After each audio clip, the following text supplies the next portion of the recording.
Handa na po tayong tumanggap ng inyong mga katanungan. We begin with Leth Narciso, DZRH. Good morning, Yusek. Ma'am, may sinabi po si Senator Amy na haharangin niya sakaling ma-appoint si Secretary Remulla bilang ombudsman dahil parte daw ito ng plano para ipakulong si VP Sara bago mag-2028 election. Ano pong reaksyon ng palasyo? Sa statement po ni Senator Amy, mas marami po sigurong katanungan na maibibigay dito.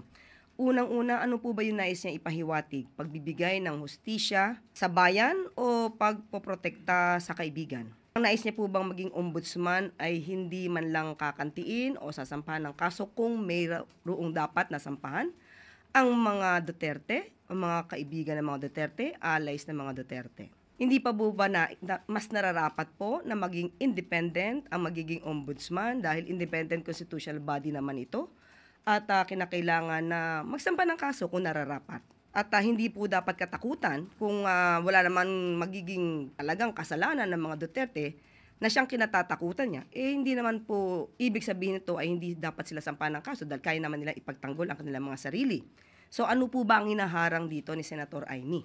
Ang mga maita talagang ombudsman na dapat ay hindi kantiin ang mga kaibigan?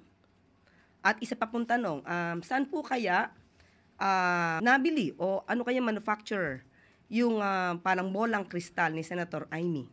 Dahil siguro mas magandang ma-recalibrate ito para hindi lang bali-balita ang nasasagap ni Senator Amy, kundi mga kwento na mayroong ebidensya.